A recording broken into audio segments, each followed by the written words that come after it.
think we know about matter, the actual stuff that makes up you, me, the stars, everything.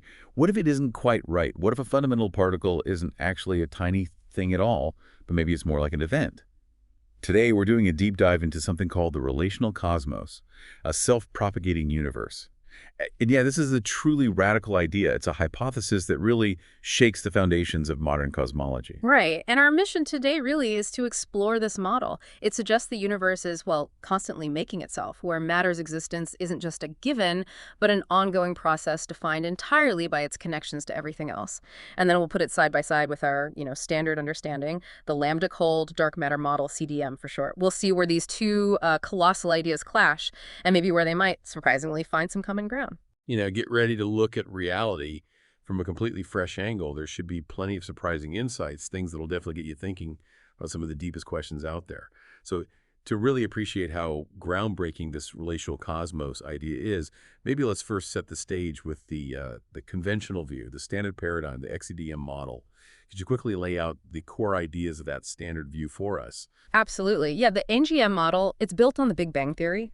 Basically, it tells us our universe kicked off about 13.8 billion years ago from this incredibly dense, hot state. All the matter and energy we see today, well, they were either created or emerged right then, at that initial moment. And since then, the universe has just been expanding and cooling, gradually forming stars, galaxies, everything in between. And in this framework, matter is fundamental. You think of particles as discrete, tiny things. They've got built-in properties like mass and charge.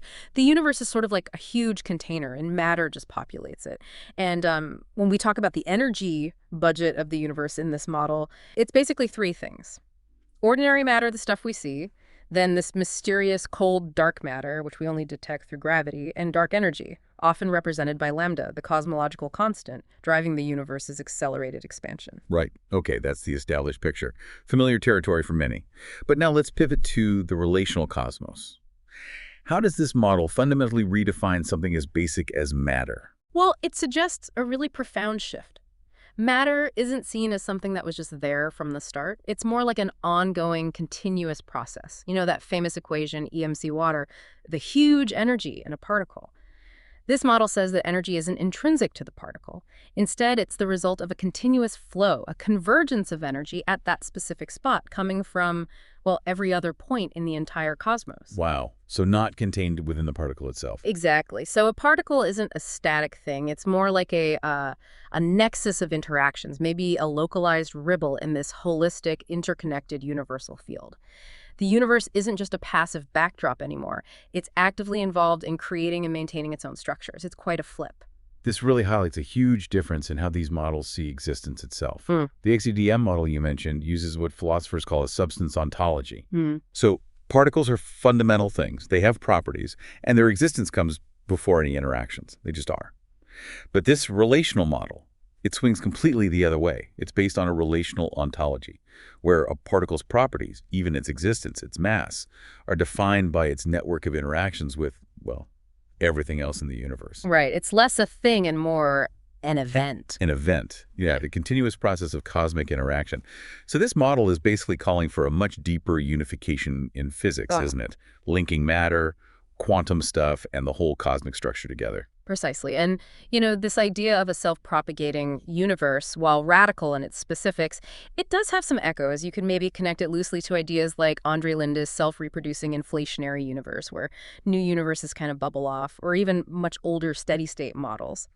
But the key point is that this continuous, ongoing nature puts the relational hypothesis in direct opposition to the Big Bang's linear timeline, that single point of origin. Okay, so this universe talking to itself idea is fascinating, but how? Yeah. How does it actually work? Is there a mechanism? There is. And to understand it, we need to talk about something called the Wheeler-Feynman absorber theory. It starts with a slightly awkward feature of Maxwell's equations, the laws of electromagnetism. Okay. They're time-symmetric, which means technically they allow two kinds of solutions. Retarded waves, which are normal cause and effect moving forward in time. Right, the ones we actually see. Exactly. But they also allow advanced waves, where the effect seems to happen before the cause, traveling backward in time. Usually, physicists just Well, they throw those out, say they're unphysical. Okay, yeah, that sounds weird. It does. But Wheeler and Feynman said, hold on, maybe both are physically real and play a crucial role. So the core idea is this. Anytime you accelerate a charged particle, it emits a wave that's perfectly time-symmetric. Half of it goes forward in time, half goes backward. Now, this wave spreads out. And here's the really mind-bending part. The theory proposes that the entire collection of all other charged particles in the universe acts as a perfect absorber. So, when the forward-moving, retarded part of the wave hits all those absorber particles out there in the future, it makes them accelerate. Yeah. And when they accelerate, they also generate their own time-symmetric waves. But the key is, the advanced part of their waves travels backward in time, converging precisely back onto the original particle that started it all. Whoa. Hang on, so the future influences the present. In a very specific way. Yeah. And this perfect absorber requirement is huge. It means you can't really have a single isolated interaction. The only thing that could possibly act as a perfect absorber is the entire future state of the universe. So the universe isn't just a stage, it's an active player in every single interaction. Exactly. It transforms the whole picture. And the really neat part of this I read is how it explains causality, why causes come before effects, and also this thing called radiation reaction. How does that fall out of it? Right. So that advanced wave coming back from the future absorber arrives at the original emitter at the exact moment the original wave was sent out. Okay. And it does two crucial things. First, it perfectly cancels out the original emitter's own advanced wave. Poof, gone. That ensures no weird signals actually propagate into the past, solving the causality problem. Wow. Okay. Prevents paradoxes. Exactly. And second, this returning wave from the future exerts a tiny force back on the original emitter. And that force, that is precisely what physicists call radiation reaction. It's the little kickback a charge feels when it radiates energy. This explains radiation damping without needing the particle to interact with its own field, which gets mathematically messy in classical physics. So connecting this back, that phrase you used earlier, energy converging upon that particular location, emanating from every other point in the universe. Yeah. This isn't just metaphorical anymore. Not at all.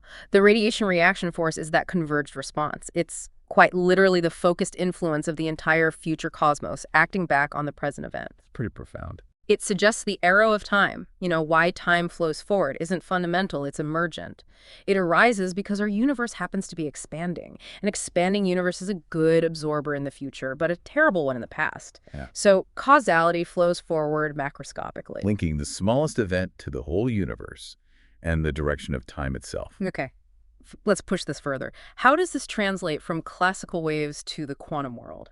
I know John Cramer's transactional interpretation, TIOQM, picks up this thread. It does, yeah. In TQM, you basically swap the classical waves for quantum wave functions. Yeah. The standard wave function psi-phi curve becomes the offer wave moving forward in time. Okay. And its complex conjugate, psi star, which usually just helps calculate probabilities, is treated as a physically real confirmation wave traveling backward in time from a potential absorber. The core idea is this transactional handshake. An emitter, like an excited atom, sends out an offer wave forwards in time. This wave explores all possible future paths. Like fields? Sort of, yeah. Potential absorbers in the future receive this offer wave, and if they can absorb the energy momentum, they send back a confirmation wave backward in time along that same path. A kind of standing wave gets set up between the emitter and one specific absorber, and that completed two-way exchange, that's the transaction. That's the actual quantum event, the transfer of energy and momentum. So the convergence of energy forming the particle is the transaction. The particle doesn't exist until the handshake is complete. Exactly. The transaction is the particle's existence in this view. It's a process ontology, not substance. Reality is dynamic. And this helps with some of the quantum weirdness. Proponents argue it does. Take wave function collapse. It's not some mysterious observer effect. It's just the temporal formation of the transaction. It's finalized across space-time when the handshake completes. No sudden collapse. Right. And Born's rule, the probability, it gets a physical meaning. It's the strength of the confirmation echo coming back to the emitter. Stronger echo, higher probability of that transaction happening. Okay, that's neat. What about non-locality? Spooky action. Well, the handshake is explicitly non-local. It connects the emitter and absorber across space-time in one go. Entanglement just falls out naturally. The connection is inherent in the transaction itself. But this backward in time stuff, it seems to imply a block universe, doesn't it? Where past, present, future all exist simultaneously. It strongly suggests that, yes, the transaction is a temporal. The particle isn't a little ball moving through time. It is the completed transaction spanning a segment of spacetime. Carver-Mead's work on collective electrodynamics also lends some support, arguing you can derive electromagnetism from collective quantum behavior, suggesting these transactions are physically real. Okay, my head's spinning a bit, but stick with me. If a particle's a transaction, what about mass? Inertia? Newton's bucket, why things resist being pushed. Ah, yes. That brings us straight to Mach's principle. While Newton thought inertia was resistance against absolute space, others, like Ernst Mach, argued differently. Mach, and Berkeley before him, suggested inertia isn't intrinsic, it's relative. It arises from an object's relationship to all the other matter in the universe, the fixed stars, as they called it. Inertia here arises from mass energy there. That's the gist of it. If the universe were empty except for one object, Mach argued, that object would have no inertia. It wouldn't resist acceleration. And this fits perfectly with the relational model. The absorber, the rest of the universe in Wheeler-Feynman, is Mach's other matter. Exactly. And the radiation reaction forced the universe's response coming back. That's the inertial force. It's literally the universe pushing back. Precisely. So in this model, mass isn't about how much stuff. It's a measure of the strength of the coupling, the robustness of that transactional handshake between the particle event and the rest of the cosmos. Mass is fundamentally relational. Which could even shed light on why gravity is so weak. Yeah. The hierarchy problem. It's a potential angle, yes. If inertia, the source of gravity, arises from this interaction with the entire vast universe, the effect might naturally be diluted compared to local forces. Theories like Brand's-Dick actually trying to formalize this, making the gravitational constant dependent on the universe's mass distribution. Okay, but here's where things get really tricky. This relational framework, needing that Wheeler-Feynman absorber mechanism, it runs into a major problem with standard Big Bang cosmology. How so? Well, the absorber theory needs a perfect absorber, both in the future and in the past, to make causality work out cleanly. Right, to cancel those backward waves properly. Exactly. But the standard Big Bang model doesn't provide that. A singular beginning means the past is effectively transparent. No perfect past absorber. And if the universe expands forever, it gets too dilute to be a perfect future absorber. So if the theory's right, we should be seeing weird causal effects. According to the purists, yes. And we don't. This means the absorber theory, and by extension this relational model, seems to work best in universes that are opaque in the distant past and future, like steady-state models or quasi-steady-state ones, which are often eternal. Which puts it on a direct collision course with the Big Bang. A direct collision course, yes. Okay, let's lay out the clash explicitly. Origin of the universe. Big Bang says 13.8 billion years ago, single event. Relational model needs something else, eternal, cyclical, maybe self-reproducing. No single start. Correct. Needs boundary conditions the Big Bang doesn't seem to provide. Origin of matter. CDM says created early on, then conserved. Relational says it's emergent, continuously happening via transactions. Right. Ongoing creation, in a sense. Expansion, Hubble's law.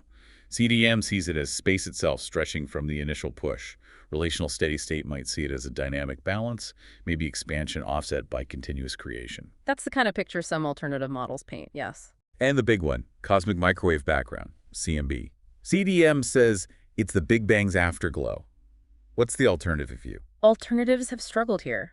Some steady-state proponents suggested it was thermalized starlight, maybe scattered by cosmic dust or hypothetical iron needles. Carver-Mead suggested it could be an equilibrium temperature, but matching the CMB's perfect black-body spectrum is very hard for these models. So we have CDM backed by general relativity, particle physics, versus the relational view drawing on Wheeler-Feynman, TIQM, Mach, Brand's-Dick. Quite the contrast. It really is two fundamentally different ways of constructing reality. Now let's tackle the big conceptual hurdle you mentioned, retrocausality, the backward in time influence. It feels like it opens the door to paradoxes, right? The grandfather paradox, all that stuff. How do TQM folks get around that? It's the key objection, absolutely. The defense from TQM proponents is that you can't actually use this for paradoxical time travel. The confirmation wave only ever gets generated in response to an offer wave. Ah, so you can't just decide to send a confirmation wave back. Yeah. Exactly. You can't initiate the backward signal independently. It's part of a self-consistent quantum handshake. The whole transaction settles atemporally across spacetime. There's no opportunity, the argument goes, to create a paradox because the outcome is already fixed by the transaction's inherent consistency. So it's a different kind of causality, not the simple linear one we're used to. It forces you to choose your weirdness, in a sense. Standard quantum mechanics forces you to accept non-locality, spooky action at a distance, to explain entanglement. TAQM says maybe we keep locality and realism, but allow this constrained form of retrocausality within the quantum transaction, which intuition feels less violated. A tough choice. But then we have to face the overwhelming success of the standard model, CDM. The predictions it's made confirmed with incredible precision. Undeniably. You've got the CMB's perfect blackbody spectrum, the exact amounts of light elements like hydrogen and helium formed in the Big Bang, the patterns in the CMB fluctuations that seeded galaxies. It's a huge body of evidence. It is. And data from supernovae, galaxy clustering, lensing it all seems to point to the same CDM parameters.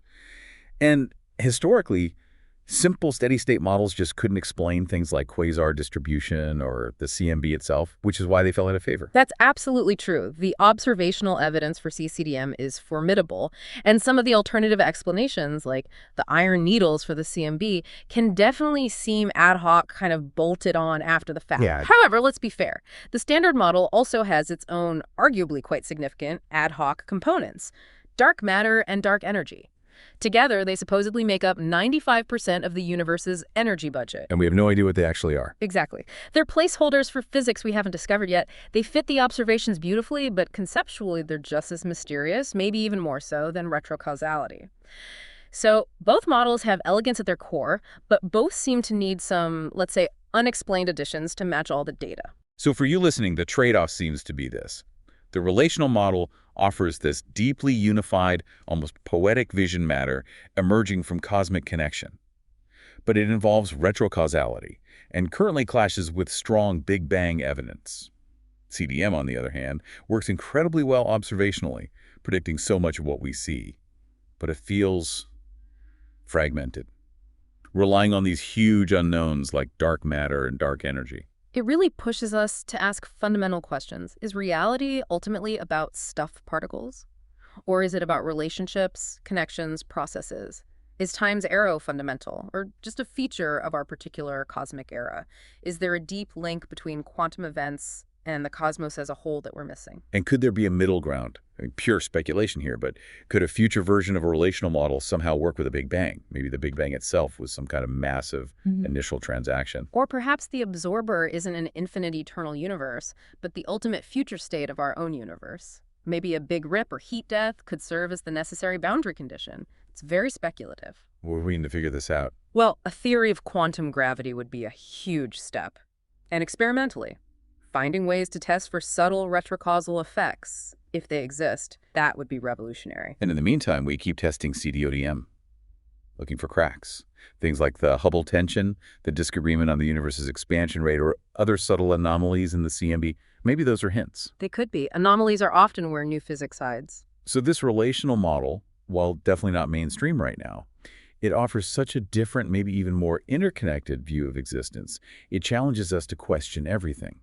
And it leaves us with a final thought. What does it mean for you personally if your very being, your mass, every interaction is part of an ongoing cosmic handshake with everything else that exists? Something to ponder.